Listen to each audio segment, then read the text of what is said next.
Hi, I'm Kirstin Kelly. Patreon is a crowdfunding website that helps fund these videos. Thank you so much to all my patrons who already support me. If you'd like to join them, please check out my website, Kirstin Kelly Equestrian, or look in the description of this video.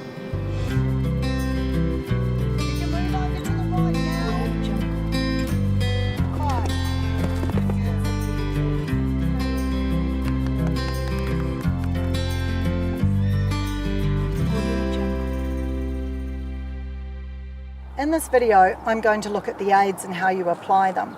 So not just your hands and your legs, which are pretty obvious, it's more about the subtleties and how you can become a beautiful rider without anybody seeing you doing anything, such as using your core, the way you carry your hand, the way you lift your belly button. All these sorts of things make a big impact to the way you ride and the way your horse will go for you. I'm also going to give you some ideas of some exercises which will help strengthen the correct parts of your position as well. So your basic aids of your hands and your legs are pretty straightforward.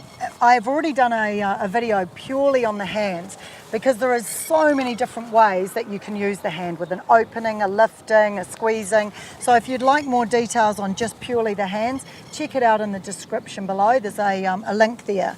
But to use the legs, what you're aiming for is to not be constantly kick with the horse. You know, you're trying to let the legs hang there and then just use them with a squeeze and then release them. But one of the most important things is that if your leg is in the wrong place, then you're really pushing crap uphill. If you put your leg forward, you've got it far too much where the girth is. You really need to make sure right beneath your hip, in that straight line, ear, shoulder, hip, heel, your leg hangs, because this is where you're most effective to apply the aids.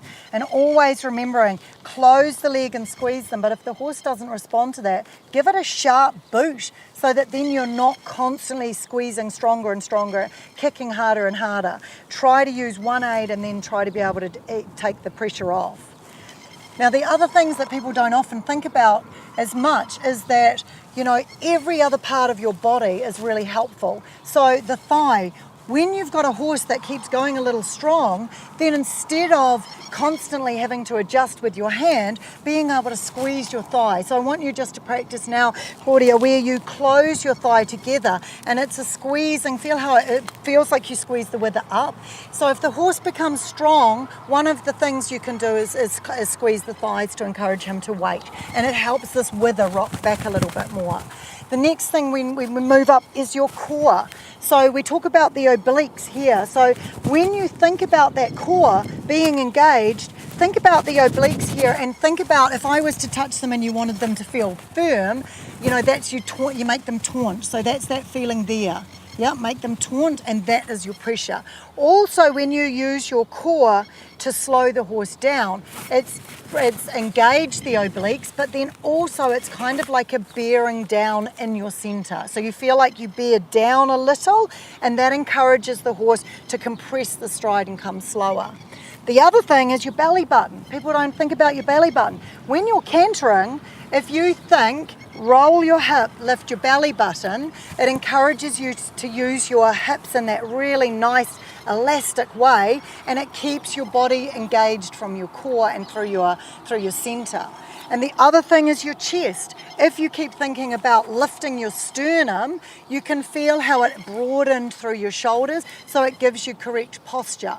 So if I say to you lean back, you can see how it hollows your back and then it changes your balance. Whereas if I say to you lift your sternum, it helps encourage you to grow taller. You don't get the hollow, it opens through your shoulders, and then you can see that it allows your shoulder to come open, so that then you get this nice feeling through your arm that it hangs here, which then gives it this fluid movement.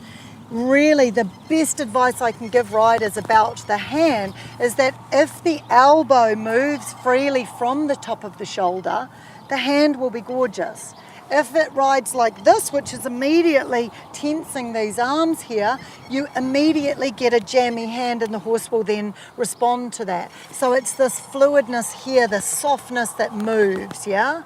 So that's super important. And then I always hold the rein between my thumb and my first finger, and then that way I don't lose my reins, and you can just use the little squeezes to help soften the horse. So we're going to have a look at a couple of exercises now just to help improve your position, but also just to strengthen those correct muscles. So one exercise I'm going to get you to think about is take your foot out of the stirrup, that's it, and I want you to open from the hip, stretch the leg out, and then think of the thigh being flat on the saddle, and now quietly take your leg back and then put your foot in the stirrup. And that is to make sure that right from the hip, your hips are open and that you've let your ball and socket joint open and rotate a little to allow your leg to hang underneath you. And you see Claudia is in a jumping saddle as well, so it's even harder for her. It makes it a little bit more difficult. But just because you don't have a dressage saddle doesn't mean that you can't sit in the correct place. The next thing we're going to do is get her up in 2-point position. So up you get. That's it. And the big thing to remember is travel down through the front of your thigh. Allow the lower leg to fold underneath you. That's it. Excellent. Right, so now you can just lower yourself, sit down, and now walk on. Good job.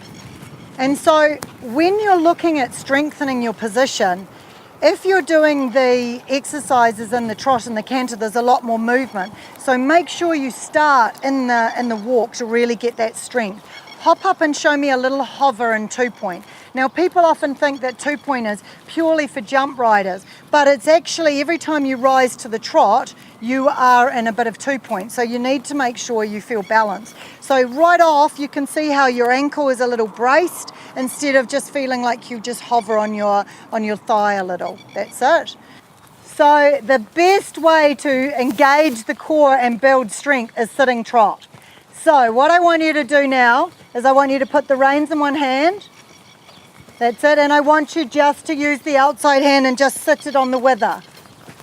That's it, or even on the pommel of the saddle, just to encourage you, to get that little bit of balance. Think about your hips being softer and let your toe hang to the front. You've got that typical jumper's leg that goes toe out, and when you ride dressage, you need to have the leg flat. Good girl, super job. That's it. Now see if you can just let that hand go. The other hand. That's it, pick up the reins again. Excellent. Think about the toes hanging to the front. And I want you to think about these hips, that they feel like they roll as you sit to the trot. So you make circles with your hips.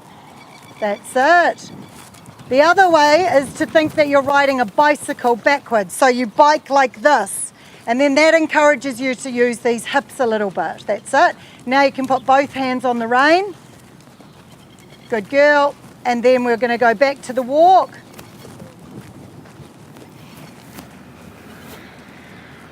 Excellent.